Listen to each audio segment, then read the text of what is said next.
Hello, how you doing and welcome back to the channel. So Steve Borthwick has named his official 41-player training squad for the World Cup later this year. It finally includes the Sale and Saracens players that got to that Premiership final. And there are two big omissions in Alex Mitchell and Zach Mercer. I'll get onto that in the video, but I'll also go through each position and just talk about the various options that are there. Do drop a comment down below because I know selection, I feel like in particular England selection, people are never happy, in particular those two names that I've already mentioned, but there'll probably be others as well that haven't been selected that you won't be happy with. So drop a comment down below. Let me know what you make of this training squad as a whole, and also like the video and subscribe to the channel would massively help me out with that one. But all right, let's get into it. So there's probably quite a few different things we can get through with this World Cup training squad. As I say, it's a 41-player squad, which will be cut down to 33 players that they take to France with HIAs and injuries and everything else. I'd imagine there will be a fair bit of chopping and changing for all teams, but this gives us a pretty good indication of what Steve Borthwick is thinking. There's three main headlines to come out of it, in my opinion. Number one is Luke Cowan-Dickie misses out. He hasn't been able to recover from a neck injury, so injury has ruled him out, which opens the door maybe for the likes of Theo Dan or someone like that at hooker. We'll circle back to that. And then the two biggest things, the ones that if you go on social media, if you look at Instagram or Twitter or anything where England have announced this team selection, it's Alex Mitchell and it's Zach Mercer, and those two not being there. And I can understand the frustration more so with Mitchell than with Mercer. So as I say, I am going to go through all the different positions and talk about the options.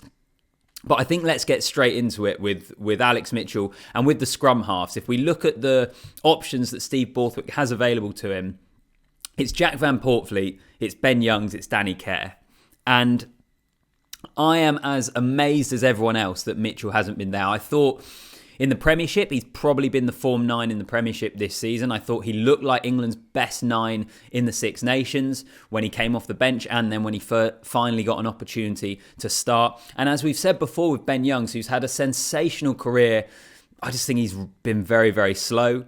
I think Jack Van Portfleet had a great first impression with England with that tour to Australia, but then has struggled since then in the autumn and in the Six Nations. And then with Danny Care, I know he's played well for Harlequins in the Premiership. I still have concerns of how transferable the Harlequins players' form is over into the England team, because we've seen it with Marcus Smith and he hasn't exactly shone in an England shirt. Okay, that's probably also partly down to the system he's playing in, but we've seen the same with Alex Dombrandt as well, and I think there is a case to be made that the system Harlequins plays gets the absolute best out of those guys, but are England going to play in a way that will do the same? I'm not convinced. So scrum half, I think, is a huge surprise. Presumably, it will be those three in Van Portfleet, Youngs and Care that get taken, unless Borthwick does what Eddie Jones did in 2019 and takes two scrum halves, but then you get an injury, you get into trouble pretty quickly. So it looks like the scrum half position is set in stone. As I say, I would definitely take Mitchell. I would have probably even brought Rafi Quirk at least into the training squad. I know that he's been behind Gus Waugh for Sale Sharks this year, and Gus Waugh has been absolutely brilliant. But I just think in terms of the potential of Rafi Quirk, I would have wanted to have more of a look at him, because if he is now back to fitness, and we saw him come on in the Premiership final, if you see the potential he has, I think he's the most exciting prospect England have at scrum half. I think he can do it all on both sides of the ball, and it would have been worth having him there. But as it is, I look at the scrum half selection, you think Danny Care's been in decent form. I'm not convinced Jack Van Portfleet or Ben Youngs have been, and I'm not convinced there's enough speed in there to really get England moving on the front foot. The one caveat to this, and let's play devil's advocate for a moment and be rational about it, are they the three best scrum halves for the game plan England want to play? Now, I would still say no. I still think Mitchell should be in there. And actually, if I think we're talking about the territorial, kicking, tactical gameplay that England will play, Ben Spencer should be in there as well, over the likes of Youngs or Jack Van Portfleet. So I still don't think that's the case, but I do think maybe that is the reason these three have been selected. I don't agree with it, but I'm just trying to offer an explanation as to why that is how it is.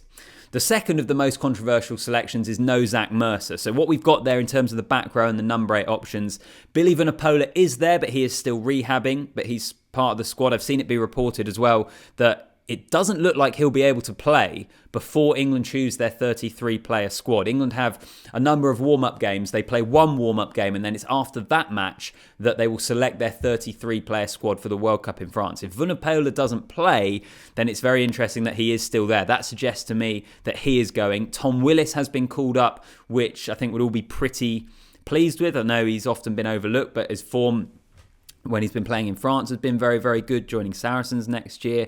And then you've got the likes of Lewis Ludlam, Ben Earl, Tom Curry, guys that could play 8, but we maybe often see on the flank as well. I suppose Ludlam you probably see at 8 a bit more for Northampton. Curry and Earl you think of more as flankers.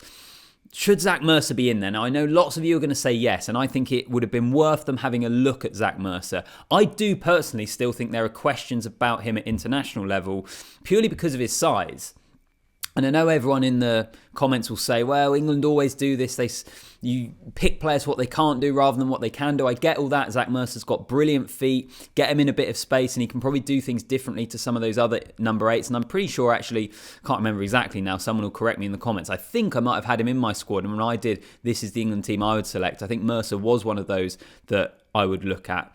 Dombrant as well, obviously, of course, in there. I didn't mention him, did I? Who actually, Dombrant's form hasn't been very good. I probably wouldn't have him in the squad. But my point with Mercer is I think the jury is still out of what he can do at international level. Now, I would like to see him given the opportunity so that we can find out the answer to that question. Is that at a World Cup, or could we maybe look to see him further afield when it's into the next Six Nations or something like that? I just wonder whether that might be the case. But yeah, for me, Mercer, I think he's better than Dombrant.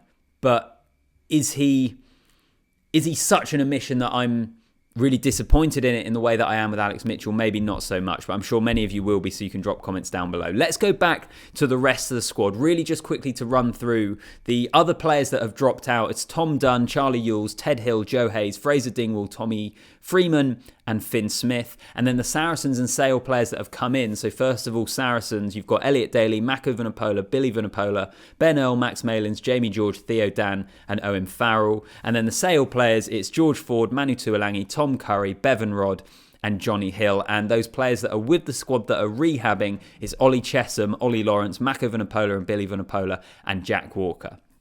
So that's where we are. Let's go through the squad elsewhere. Hookers, Luke Cowan-Dickey's injury, as I mentioned, opens a door, really, I think, for an opportunity. In fact, the hooker position for England has changed quite dramatically, because if you think back, it wasn't so long ago towards the end of Eddie Jones's stint that Jamie George seemed to have dropped out. Luke Cowan-Dickey was the guy. Now Cowan-Dickey's injured. Jamie George has come back in, I think is still England's number 1. You've got Jamie Blamire there, Jack Walker there, who's rehabbing, and Theo Dan, who's looked really impressive towards the end of the season. So, yeah, I don't know. I'm thinking maybe Theo Dan and Jamie Blamire are the guys that partner Jamie George at hooker for the World Cup. Depends how Jack Walker's rehab goes, but I'd imagine that's probably what they're looking at the moment. But I do think it's opened up an opportunity for someone. It could always also be an area of potential weakness for England if it gets to a World Cup and maybe a big knockout game or a big game in the group stage to get through.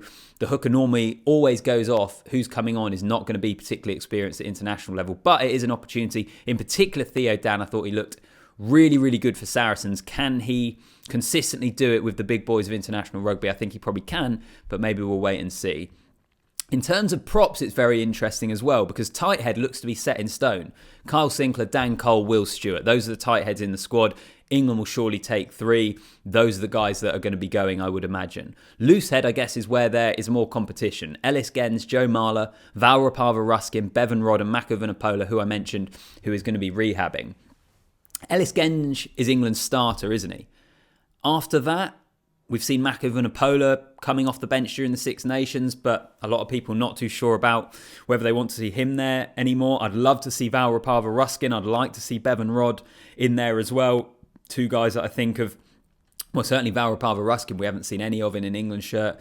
Bevan Rod we've seen a little bit, but maybe not as much as we would want to. So who goes on the loose head side?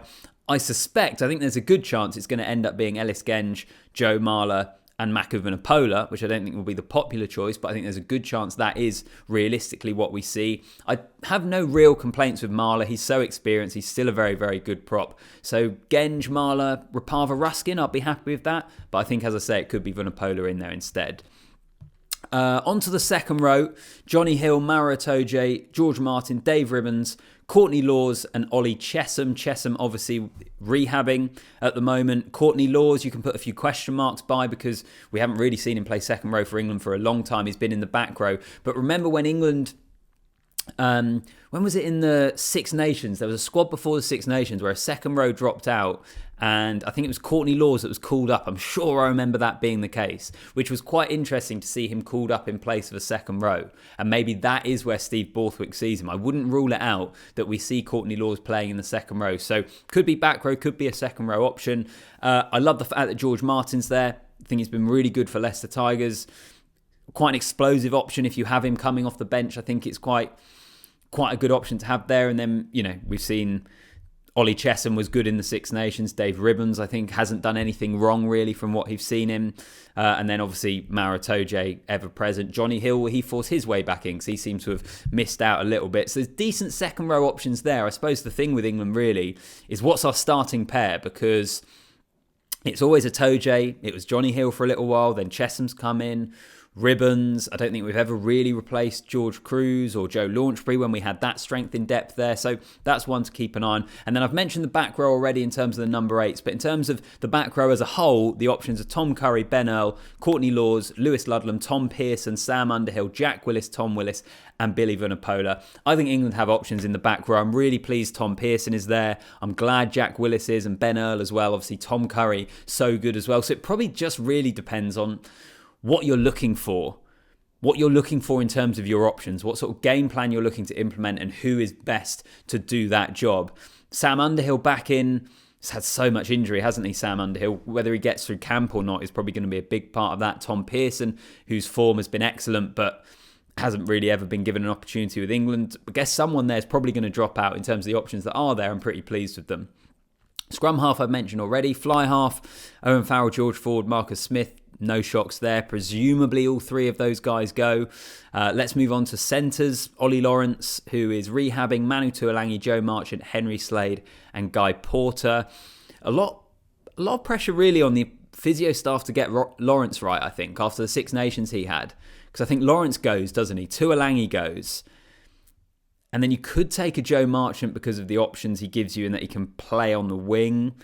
Henry Slade is an ever-present for England. Guy Porter, obviously, Borthwick knows very well and has done a good job for Leicester and you thought was going to be the guy to come in before he got injured before the Six Nations.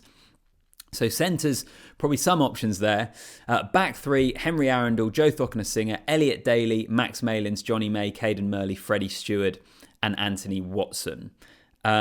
No Adam Radwan is going to be the thing that people will point out immediately there. Radwan hasn't been part of the training squad up to this point, so it's no surprise that he hasn't suddenly been brought in right at the end. I guess just the thing I look at with the back three for England, Arundel's probably the only one that I think is so explosive and fast that he'll terrify defences. I know Caden Murley, I'm glad that he's there because I think he deserves his opportunity. He's been so good in the Premiership. He's a brilliant finisher. Actually, a really good all-round winger, Caden Murley. Johnny May probably still has the pace, but does he have what he had a couple of years ago? Joe Thockner-Singer as well. Big unit, but I don't think we've ever seen him as the kind of consistent wrecking ball that we all would like him to be. So just quite what that back three looks like and how it fits together, I guess we'll wait and see, but maybe some concerns there. Do England have enough firepower there to really hurt the best teams in the world? Look, we'll wait and see. As always with selection, people are always complaining about who isn't there, the players they would have selected, what they don't like about it. I personally don't think there are too many shocking omissions apart from Mitchell, and you could argue Mercer. Many of you would want Radwan in. I've been consistent on the channel before about how I don't think he's quite at international level yet, despite the pace he has. So look, let me know your thoughts down below. England beginning preparations for the World Cup, a 41-player squad. Who would you take at hooker? What would you do at loose head? Those are some of the biggest areas, I think, to see what Steve Borthwick does.